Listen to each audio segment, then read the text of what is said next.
Good morning friends. तो कैसे हो? तो आज हम लोग स्टार्ट कर रहे हैं मॉड्यूल 1 का लेक्चर नंबर 2। ठीक है, आज हम लोग इसमें पढ़ेंगे over reinforce section, under reinforce section और बैलेंस सेक्शन। ठीक, तो पिछले वीडियो में हम लोगों ने WSM का कुछ कॉन्सेप्ट देखा था, इंट्रोडक्शन था। आज हम लोग इसमें देखते हैं, ये कंप्लीट होने के बाद हम लोग एक न्यूमेरिकल करेंगे। ठीक है, तो ये एक रेक्टेंगुलर बीम है जिसका विड्थ कितना है, B है, और इफेक्टिव डेप्थ इसका स्मॉल d है। ठीक है, इफेक्टिव डेप्थ कहाँ से आएगा, ये AST है, एरिया ऑफ स्टील है। एरिया ऑफ स्टील के सेंटर से लेकर के टॉप फाइबर तक जो भी डिस्टेंस आएगा इफेक्टिव डेप्थ आएगा। इसको सबसे पहले क्या करते हैं हम लोग, critical depth of neutral axis निकालते हैं। तो ये एक रेक्टेंगुलर बीम है, इसका critical depth of neutral axis निकाला है, तो ये हमारा यहाँ तक आ रहा है, इसको बोलेंगे XC। ठीक है, ये है critical depth of neutral axis. जब critical depth of neutral axis निकल गया तो उस पर स्ट्रेस डायग्राम बनाया, तो स्ट्रेस डायग्राम बनाया तो ये आता है सिग्मा CBC, मतलब परमिसिबल बेंडिंग स्ट्रेसेस इन कंक्रीट, और ये है sigma ST, permissible tensile stresses इन स्टील। ठीक है, अब ये स्टील है, किसके कंक्रीट के टर्म में निकालना है, तो M से हम लोग क्या करेंगे, डिवाइड कर देंगे। M मतलब मॉड्यूलर रेशियो। ठीक है, अब इस कंडीशन में ये सब करने के बाद क्या निकालते हैं हम, AST निकालते हैं। तो AST जो आएगा वो AST इसका क्रिटिकल हो जाएगा, क्रिटिकल AST मतलब बैलेंस सेक्शन है ये, तो इसको हम लोग बोलते हैं बैलेंस सेक्शन। बैलेंस सेक्शन को बोला, इसमें क्या है, जब मोमेंट लग रहा है, किस पे लग रहा है, बीम पे लग रहा है या लोड लग रहा है, लोड की वजह से मोमेंट आएगा। मोमेंट लगने की वजह से क्या होगा, इसमें स्ट्रेसेस जनरेट होगा। स्ट्रेसेस जनरेट होगा तो स्ट्रक्चर हमारा फेल होगा। तो फेल होगा मतलब ये जो टफ फाइबर है इसमें क्या होगा, कंप्रेशन लग रहा है।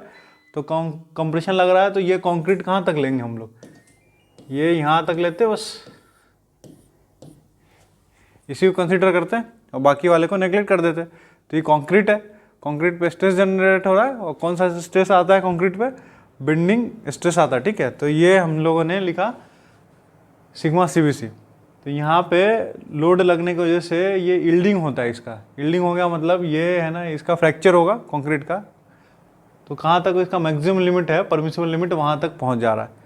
और इस कंडीशन में क्या होगा, जो स्टील में जाएंगे अगर हम, तो लोड की वजह से क्या होगा, लोड लगने की वजह से इसका स्टील का यील्डिंग होगा। स्टील का यील्डिंग होगा तो स्ट्रेस जनरेट होगा। तो कितना स्ट्रेस जनरेट होगा, तो जो भी सिग्मा ST है, जो भी आप स्टील लगाओगे, Fe 415 है या Fe 500 है या Fe 250 है, ये सारे वैल्यू हम लोग देखा था। Fe 250 का कितना वैल्यू होता है सिग्मा ST, Fe 415 का सिग्मा ST कितना होता है, और Fe 500 का सिग्मा ST कितना होता है। तो जब बैलेंस सेक्शन में रहेगा तो ये भी अपने मैक्सिमम लिमिट पे चला जाएगा, और नीचे वाला भी टेंशन भी अपने मैक्सिमम लिमिट पर चला जाएगा। तो इसको हम लोग बैलेंस बोलेंगे। ठीक है, कि दोनों का फेलियर एक साथ हो गया, तो ये होता है बैलेंस सेक्शन। अब क्या होता है, अब हम लोग पढ़ेंगे क्या, under reinforce section, under reinforcement section. ठीक है, अब इसमें क्या होगा, पहले XC निकाला, XC क्या होता है, critical depth of neutral axis. उसके बाद हम लोगों ने निकाला क्या, XA क्या है, actual depth of neutral axis. ठीक है, actual depth of neutral axis कैसे निकालेंगे, मोमेंट एरिया, पिछले वीडियो में पढ़ा था हमने। Actual depth of neutral axis निकालने के लिए क्या करेंगे, मोमेंट एरिया से कैलकुलेट कर देंगे, उससे actual depth of neutral axis निकल जाएगा। तो ये actual depth of neutral axis आ गया। अब ये जब आ गया तो ये देखते हैं क्या कि XC से XA की वैल्यू कम है। ठीक है, XC क्या है, actual depth, XC critical depth of neutral axis से actual depth of neutral axis कम है, तो क्या होता है, ये अंडर रेनफोर्समेंट हो जाता है। इस कंडीशन में क्या होगा, जो नीचे वाला पार्ट है इसको मैं मिटा दूं। इस कंडीशन में क्या होगा, जो ये नीचे ना, ये यहाँ से यहाँ तक वैल्यू है, ये है सिग्मा ST/M, मतलब मैक्सिमम परमिसिबल टेंसाइल स्ट्रेस तक ये वैल्यू रीच कर जाएगी। और लेकिन यहाँ पे देख रहे हो आप, ये वाले पोर्शन पे ये हो रहा जाएगा CA, ये लेस देन रहेगा किसका, सिग्मा CBC से। सिग्मा CBC क्या है, बेंडिंग स्ट्रेसेस इन कंक्रीट, कंप्रेसिव बेंडिंग स्ट्रेसेस इन कंक्रीट, परमिसिबल है। ठीक है, मैक्सिमम परमिसिबल स्ट्रेस है ये। अब क्या होगा, अंडर रेनफोर्स सेक्शन के केस में UR है, अंडर रेनफोर्स सेक्शन के केस में क्या होगा, जो स्टील वाला पार्ट है वो पहले यील्डिंग हो जाएगा। ये स्टील है, स्टील फेल होगा इसमें, इसमें स्टील का फेलियर हो जाएगा, लेकिन जो कंप्रेशन पार्ट है ऊपर का जो कंक्रीट है वो फेल अभी नहीं होगा, ठीक है। फेल तो फाइनली हो जाएगा, लेकिन ये अभी नहीं होगा। लेकिन यहाँ पे स्ट्रेसेस जनरेट कितना होगा, CA होगा, और ये स्ट्रेस की वैल्यू जो होगी वो सिग्मा CBC से कम होगी, और ये सिग्मा ST जो टेंसाइल स्ट्रेस जनरेट होगी वो सिग्मा ST तक पहुँच जाएगी, ठीक है। इसमें क्या होगा, स्टील जो होता है वो बैलेंस सेक्शन से इसमें स्टील कम लगता है, तो ये सिस्टम को बोलेंगे हम लोग अंडर रेनफोर्समेंट सेक्शन, ठीक है। अब है ओवर रेनफोर्समेंट सेक्शन। अब ओवर रेनफोर्समेंट के लिए क्या करेंगे, देखो ये सबसे पहले क्या करेंगे, critical depth of neutral axis निकाल लिया। उसके बाद क्या हम करेंगे, critical depth of neutral axis निकाल लिया, फिर उसके बाद actual depth of neutral axis निकाला जो कि XC हुआ, ये आया हमारा। अब कंपेयर किया किससे, XC से। XC क्या है, critical depth of neutral axis से हमारा actual depth of neutral axis maximum आ गया, मतलब XA की वैल्यू ज़्यादा होगी किससे, XC से। तब इस कंडीशन में क्या होगा, ये एक स्ट्रेस यहाँ लग रहा है, एक स्ट्रेस यहाँ आएगा। यहाँ पे कौन सा लग रहा है, टेंसाइल स्ट्रेस लग रहा है, यहाँ पे कौन सा लग रहा है, कंप्रेसिव स्ट्रेस लग रहा है। तो ये तो रीच कर जाएगा सिग्मा CBC से, मतलब ये जो वैल्यू जो स्ट्रेस आएगी वो पूरा चला जाएगा sigma CBC, maximum permissible compressive stress वाली वैल्यू चली जाएगी। लेकिन यहाँ पे जो टेंसाइल की वैल्यू रहेगी वो हम लोग TA लिखते थे ना, ये लेस देन रहेगी किससे, सिग्मा ST/m से, ठीक है। TA/m अगर लिखते हो, ठीक है। तो ये जो TA है वो टेंसाइल स्ट्रेस है, ये अपनी मैक्सिमम परमिसिबल लिमिट तक नहीं पहुँचा है। मतलब एग्जांपल के लिए समझो, अगर मैं Fe415 ले रहा हूँ, ठीक है। Fe415 की वैल्यू सिग्मा ST कितनी होती है, 230 होती है, इतनी होती है क्या, 0.55 से मल्टीप्लाई करो, 230 होती है, ठीक है। तो ये वैल्यू कुछ ना कुछ आएगी आपकी कितनी, मान लो M15 है, M15 के लिए सिग्मा CBC कितना हो जाएगा, 5 हो जाएगा, ठीक है। मैं एग्जांपल के लिए समझा रहा हूँ, M15 है, और यहाँ जब हम स्ट्रेसेस निकालेंगे तो हमारा स्ट्रेस मान लो ये CA की वैल्यू आ गई 5, ठीक है, और TA की वैल्यू आती है 180, ठीक, 180 आती है। तो TA रखो कितना, ये 180 है और ये 5 है, तो 5 किसके, CA कितना हो गया, सिग्मा CBC से बराबर हो गया, और TA कितना 180 है, सिग्मा ST कितना है 230 है, तो 230 ज़्यादा है TA से, मतलब ये रीच कर गया अपने मैक्सिमम परमिसिबल स्ट्रेस तक, और ये वाली जो वैल्यू है ना वो कम ही रहेगी। तो इसको बोलते हैं ओवर रेनफोर्स्ड सेक्शन, ठीक है। इसमें क्या होगा, जो एरिया ऑफ स्टील है वो बैलेंस सेक्शन से ज़्यादा होता है एरिया ऑफ स्टील का, तो इसको हम लोग क्या बोलेंगे, ओवर रेनफोर्स्ड सेक्शन, ठीक। अब आगे देख लेते हैं इसमें क्या, अंडर रेनफोर्स्ड सेक्शन, इसमें क्या है, AST less than AST balance, जो बैलेंस सेक्शन में AST आएगा उससे इसमें AST कम होता है। दूसरा क्या है, प्राइमरी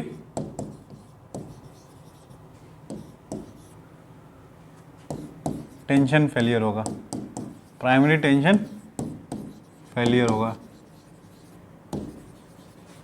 कैसे, प्राइमरी टेंशन फेलियर मतलब पहले कौन सा फेलियर हो रहा है, टेंशन हो रहा है, क्यों, क्योंकि ये देखो इसमें क्या होगा, सिग्मा ST है और ये CA है, मतलब ये अपना मैक्सिमम परमिसिबल स्ट्रेस तक पहुंच गया, मतलब ये इल्ड हो गया। लेकिन यहाँ पे CA है, मतलब ये सिग्मा CBC से कम है, तो सबसे पहले कौन फेल होगा, जो अपने लिमिट तक पहुंच जाए। तो सिग्मा ST पहुंच गया, मतलब टेंशन में पहुंच गया, मतलब टेंशन का फेलियर होगा। ये कंप्रेशन का फेलियर अभी नहीं होगा, ये बाद में होगा, ठीक है। जब ये अंडर रेनफोर्समेंट क्या होता है, जब कंक्रीट का फेलियर नहीं होगा, पहले किसका होगा, स्टील का होगा। जब स्टील फेल होगा तो स्टील अंदर है, कंक्रीट बाहर में दिखता है ना, बाहर में स्टील नहीं रहता है। जब कंक्रीट स्टील जब फेल होगा तो जब उसकी यील्डिंग होगी तो बाहर में आपको क्रैक दिखने लग जाएगा, ठीक है। तो ये सडन फेलियर इसमें नहीं होता है, इसमें स्लोली फेलियर होता है, धीरे धीरे इसमें आपको क्रैक जनरेट होगा, आपको दिखेगा कि फेलियर होने वाला है। और XA लेस देन XC, ठीक, ये हो गया अंडर एनफोर्समेंट। ओवर एनफोर्समेंट की बात करें हम लोग, ओवर एनफोर्समेंट के, तो इसमें क्या होगा, जो AST है वो ग्रेटर देन AST बैलेंस है, ठीक है। इसमें X है ग्रेटर देन XC है। और क्या है इसमें, ये प्राइमरी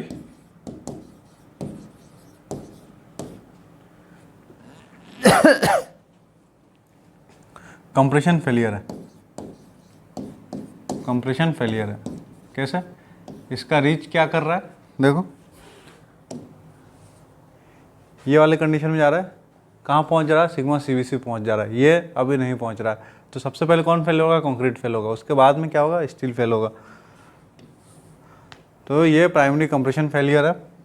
इसमें क्या होता है कि स्टील आपका वैसा ही है, मतलब उसमें स्ट्रेंथ है, मतलब उसमें जान बची हुई है, लेकिन कंक्रीट वीक हो गया तो कंक्रीट जल्दी फेल हो जाएगा। तो इसमें आपको दिखेगा नहीं कि फेलियर होने वाला है, ये सडन फेलियर होता है।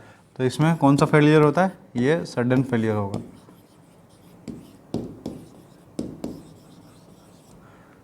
ठीक है, तो ये काफ़ी इम्पोर्टेंट है। तो अगर ये समझ में नहीं आएगा तो आगे दिक्कत हो जाएगा, ठीक है। तो और देखो इसमें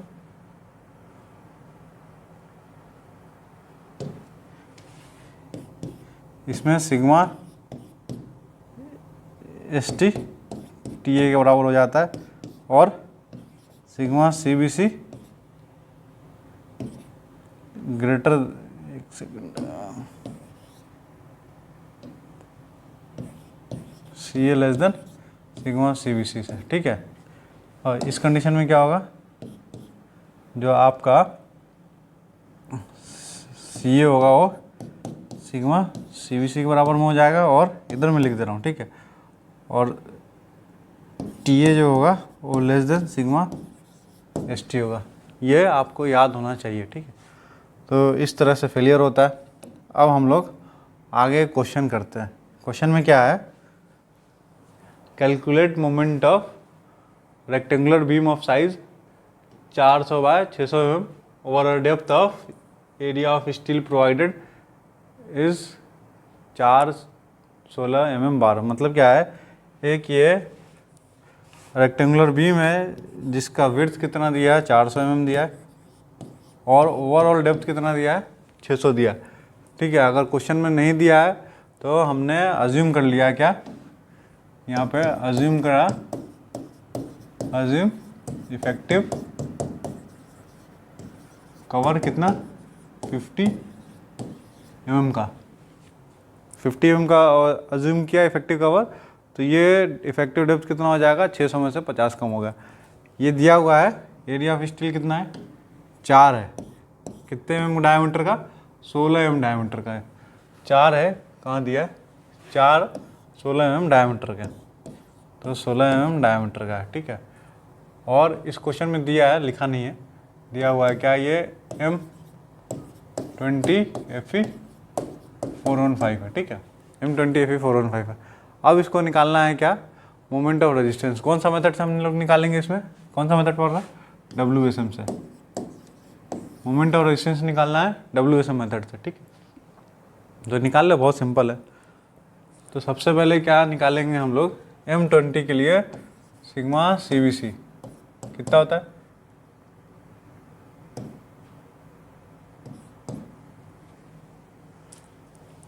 7 होता है कि 6, 6.5 होता है। ये सारी वैल्यू आप लोगों को IS कोड में दिया हुआ है, ठीक है। सिग्मा CBC 7 होता है, ठीक है। Fe 415 के लिए सिग्मा ST कितना होता है, 230। अब हमें क्या निकालना, मॉड्यूलर रेशो। मॉड्यूलर रेशो क्या होगा, 280/3 सिग्मा CBC। तो ये हो जाएगा 280/3 सिग्मा CBC मतलब 7। तो यहाँ से मॉड्यूलर रेशो निकल के आ जाएगा, कैलकुलेट करिए, 280/3 इंटू 7, 13.33, ठीक है।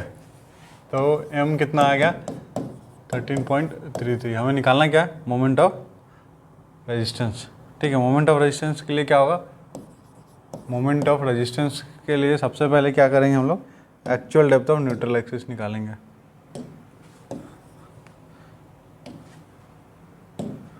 पहला क्या है, actual depth of neutral axis. कैसा होता है, मोमेंट एरिया लेते हैं। मोमेंट एरिया कैसे लेंगे इसका, ये x से हो गया, ठीक है। इसको कंसिडर करेंगे, इस वाले कंक्रीट को, नीचे वाले कंक्रीट को कंसिडर नहीं करेंगे। मोमेंट एरिया कैसे निकलेंगे, b इंटू एक्स है, ये एरिया हो गया इसका, और मोमेंट लेना है अब, मतलब परपेंडिकुलर डिस्टेंस लेना है। तो ये सी जी कितना होगा इसका, x/2 पे, तो यहाँ से यहाँ तक x/2 हो जाएगा, इक्वल टू AST, m का मल्टीप्लाई करेंगे तो कंक्रीट का टर्म में आ जाएगा, और इसका डिस्टेंस यहाँ से हो जाएगा। तो ये डिस्टेंस कितना था, ये d माइनस x से हो जाएगा, ठीक है। तो लिख लें b into x into x/2 equal to m into AST। ये समझ में आया, m का मल्टीप्लाई इसलिए क्या, क्योंकि ये एरिया ऑफ स्टील है, उसको कंक्रीट के टर्म में निकालना है। m into AST into t minus x है, सारे वैल्यू पुट कर देंगे, आ जाएगा। b कितना है 400, ये हो जाएगा x का square divided by 2 equal to m कितना 13.33, AST कितना 4 बार है 16 के, मतलब π/4 इंटू 16 का स्क्वायर, d कौन सा इफेक्टिव डेप्थ है, कितना दिया है, सारे 500 दिया हुआ है, माइनस x है। अब इन सबको सॉल्व करेंगे तो कितना आ जाएगा, ये 200 हो गया, x का स्क्वायर इक्वल टू, ये हो जाएगा 13.33 इंटू 4 इंटू 16 का स्क्वायर डिवाइडेड बाई 4,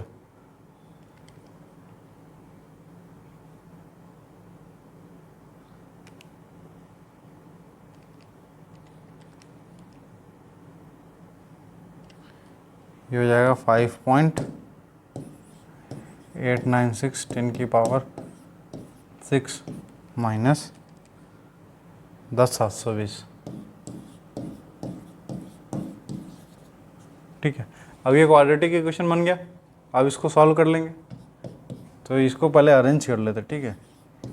200 x का स्क्वायर प्लस 10720 x, ये इधर आ जाएगा तो माइनस हो जाएगा, 5.896 इंटू 10 की पावर 6 इक्वल टू 0, ठीक है। अब हम लोग यहाँ से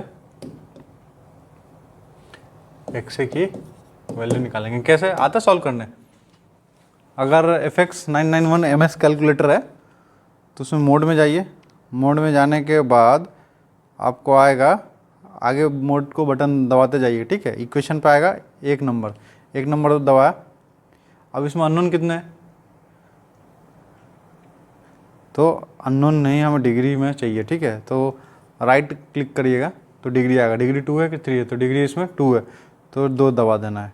अब A की वैल्यू मतलब 200, ठीक है। B मतलब ये 10720 डाला। अब ये माइनस में, माइनस 5.896 इंटू 10 की पावर 6, तो ये x की वैल्यू आती है हमारे पास 146.97 यूनिट, किस में आएगी, mm में आएगी, और दूसरा आएगा, और दूसरा आ रहा है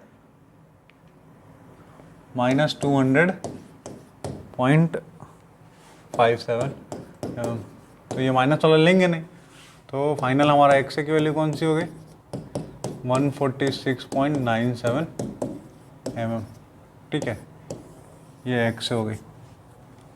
तो XC/D क्या होता है, 280/280 प्लस 3 सिग्मा ST होता है ये। तो XC/DD मतलब सारे 500, 280, ये हो जाएगा 280 प्लस 3 सिग्मा ST कितना था 230, तो यहाँ से हमारा XC निकल के आता है कितना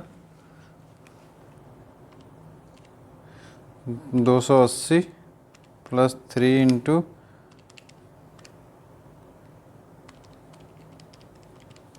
ये 230 होता है ना, 280 plus 3 into 230, 280 divided by 0.28 into D मतलब 550, 158 आ रहा है। कितना आ रहा? 158.76 mm। ठीक है, ये क्या है? अब क्या हुआ ये हम लिख सकते हैं, तो ये x है इज लेस देन x, तो क्या हो जाएगा? Under reinforcement section. Under reinforcement section हो गया, इसका क्या मतलब हो गया? ये सेक्शन कौन सा हो गया हमारा? Under reinforcement section. तो अंडर रेनफोर्समेंट सेक्शन कैसा होता है? ये होता है, ये क्या होता है? x से होता है। ये क्या होगा? अंडर रेनफोर्समेंट सेक्शन में ये सिग्मा एस टी पहुँच जाता है, यहाँ पे ये सी ए होता है। ठीक है, तो ये यहाँ पे टेंसाइल लगेगा, यहाँ पे कंप्रेशन लगेगा, ये वाला क्या होगा? लीवर आर्म हो जाएगा। अब ये तो यील्डिंग हो गया और ये बचा हुआ है। ठीक है, तो एग्जैक्ट डेटा कहाँ से मिलेगा हमारा? यहाँ से मिलेगा, सिग्मा एस टी। तो ये सिग्मा एस टी कितना हो जाएगा? 230/m, m निकाला था हमने, तो मोमेंट ऑफ रेजिस्टेंस निकाल लो। तो इसमें जो मोमेंट ऑफ रेजिस्टेंस हम निकालेंगे, कहाँ से निकालेंगे? टेंशन साइड से निकालेंगे। क्यों? क्योंकि हमें सिग्मा एस टी की वैल्यू पता है कितना है। और कंप्रेशन साइड से निकालेंगे तो क्या दिक्कत है कि सिग्मा सी बी सी की वैल्यू नहीं है, यहाँ पे क्या है? सी ए की वैल्यू है। ठीक है, देखा था हमने, और डायग्राम देखना बहुत ज़रूरी है। अंडर रेनफोर्समेंट सेक्शन में ऊपर सी ए रहता है, नीचे सिग्मा एस टी रहता है। ठीक, तो सी ए तो पता नहीं है कितना है, सिग्मा सी बी सी से कम है, कितना कम है नहीं मालूम, लेकिन हमें ये पता है कि अंडर रेनफोर्समेंट सेक्शन है तो नीचे यील्डिंग हो गया और टी ए की वैल्यू कहाँ तक पहुँच गया? सिग्मा एस टी तक पहुँच गया, तो ये पता है। तो मोमेंट ऑफ रेजिस्टेंस कहाँ से निकलेगा? नीचे वाले साइड से निकलेगा। तो मोमेंट ऑफ रेजिस्टेंस क्या होगा? T into lever arm. अब टी क्या है? टी निकालना है। टी कैसे निकलेगा? टी क्या है? फोर्स है। ठीक है, फोर्स क्या होगा? Stress into area. तो स्ट्रेस क्या होगा? Sigma S T. ये कंक्रीट के टर्म में निकालेंगे तो एम से डिवाइड कर दिया। ये क्या होगा? स्ट्रेस हो गया। एरिया मतलब ए एस टी, ये कंक्रीट है, के टर्म में निकालेंगे तो एम से मल्टीप्लाई होगा। तो ये होगा sigma S T into A S T. M से एम कैंसिल हो गया, तो सिग्मा एस टी कितना था? 230। एस टी कितना था? 4 into π/4 into D A square. D A square मतलब 16 का स्क्वायर। तो ये तो आपका वो हो गया, क्या बोलते हैं? फोर्स हो गया। लीवर आर्म, लीवर आर्म मतलब डी माइनस x/3, यही है ना? ये x है तो ये x/3 हो जाएगा, तो ये कितना हो जाएगा? d minus x/3। ठीक है, तो रख लें हम लोग यहाँ पे, d मतलब 550, x मतलब x से देखो, x से कितना था? 146.97, तो ये हो जाएगा 146.97। तो यहाँ से हमारा मोमेंट ऑफ रेजिस्टेंस निकल के आ जाएगा। कितना निकाले? 230 इंटू पाई इंटू 16 का स्क्वायर, 550 माइनस 146.97 डिवाइडेड बाय 3, तो ये आता है 92.67 इंटू 10 की पावर 6 न्यूटन mm। ठीक है, अगर हमें moment of resistance kilo newton metre में चाहिए तो 92.67, किलो न्यूटन मतलब 10 की पावर -3, मीटर मतलब 10 की पावर -3, तो -3 और -3 -6, -6 और +6 करके 1 हो जाएगा। तो ये हो जाएगा किलो न्यूटन इंटू मीटर। समझ में आया? बहुत आसान है, एक बार रिपीट करें। देखो ये क्या था? क्वेश्चन दिया हुआ था। ठीक है, एक बार रिपीट करते समझ में आ जाएगा। ये क्वेश्चन दिया हुआ था, ये एरिया ऑफ स्टील दिया हुआ है, विड्थ दिया हुआ है और डेप्थ दिया है, और हमें निकालना क्या था? Moment of resistance. तो सबसे पहले क्या निकालेंगे? एक्स है, actual depth of neutral axis, फिर क्या निकालेंगे? Critical depth of neutral axis, फिर कंपेयर करेंगे कि एक्स है या एक्सी है। एक्स और एक्सी से कंपेयर करके क्या निकालेंगे कि ये सेक्शन कौन सा है? अंडर एनफोर्समेंट है या ओवर एनफोर्समेंट सेक्शन है। अगर सेक्शन हमारा अंडर एनफोर्समेंट आता है तो देखो ये अंडर एनफोर्समेंट आता तो ये डायग्राम बना लेना। ठीक है, डायग्राम बनाना। अब क्या होगा? अंडर एनफोर्समेंट सेक्शन मतलब नीचे क्या जो है उसका स्टील का यील्डिंग हो जाएगा, लेकिन जो टॉप फाइबर है जो कंप्रेशन लग रहा है वहाँ पे maximum permissible compressive stress reach नहीं कर रहा है तो कम है, तो वहाँ पे क्या होता है CA होता है। तो हमें CA की वैल्यू पता नहीं होता है क्योंकि ये सिग्मा CB से कम है, कितना कम है नहीं मालूम। हमें ये पता है कि सिग्मा ST यील्ड हो गया तो सिग्मा ST कहाँ से पता चल जाएगा, वो दिया रहेगा ग्रेड Fe 250 है या 415 है या 500 है, तो सिग्मा ST पता है। तो सिग्मा ST जब पता है तो T साइड से हम लोग मोमेंट ऑफ रेजिस्टेंस निकालें। अगर मान लो अगर ऐसा नहीं आता है, क्या आता है कि XA को कंपेयर किया XC से तो XA is greater than XC हो गया। इसका मतलब क्या हुआ कि वो ओवर रेनफोर्ड सेक्शन हो गया। जब ओवर रेनफोर्ड सेक्शन होता है तो क्या होता है, ऊपर वाला सिग्मा CB होता है, नीचे वाला क्या होता है TA होता है। अब TA less than sigma ST है तो हमें नहीं पता TA कितना है, तो लेकिन हमें ये पता है सिग्मा CB। तो अब जब हम मोमेंट ऑफ रेजिस्टेंस निकालेंगे तो किस साइड से निकालेंगे, तो कंप्रेशन साइड से निकालेंगे। ठीक है, आगे समझ में? तो इतना ही सही था। Thank you. नेक्स्ट वीडियो में हम लोग एक क्वेश्चन और करेंगे, फिर उसके बाद इस मॉड्यूल में प्री स्ट्रेस बचता है, तो जो कि हम प्री स्ट्रेस, ये थ्योरी है, इसमें न्यूमेरिकल बनता नहीं है, तो इसको हम लास्ट में जब सिलेबस ख़त्म हो जाएगा तो लास्ट वाले वीडियो में हम लोग प्री स्ट्रेस पढ़ लेंगे। तो प्री स्ट्रेस में पढ़ना क्या है, प्री स्ट्रेस होता है क्या है, प्री स्ट्रेस के मेथड कौन से होते हैं, प्री स्ट्रेस में लॉसेस कौन कौन से होती है, और प्री स्ट्रेस में सिस्टम कौन कौन से होते हैं। तो ये 4 टॉपिक है जो छोटे छोटे हैं और बहुत इंपॉर्टेंट है। तो इस टॉपिक को हम लोग लास्ट में कवर करेंगे। तो आज इस वीडियो के बाद एक लेक्चर और होगा जिसमें एक मोमेंट ऑफ रेजिस्टेंस निकाला ना, अब दूसरे वाले में हम लोग एरिया ऑफ स्टील निकालेंगे। ठीक है, एरिया ऑफ स्टील निकाल के देख लेंगे। ये क्वेश्चन अभी तक आया नहीं है WSM से करने के लिए, लेकिन जो पुराना सिलेबस था उसमें आता था, पुराने वाले सिलेबस में, मतलब 2016 से पहले जो 2016 से पहले वाले जो सिलेबस में था SBT के, उसमें आता था। ठीक है, तो कर लो, करने में कोई दिक्कत है नहीं, समझ में आ गया। आगे करेंगे, छोटे छोटे टॉपिक है, बहुत बड़ा नहीं है, हो जाएगा। ठीक है, थैंक यू।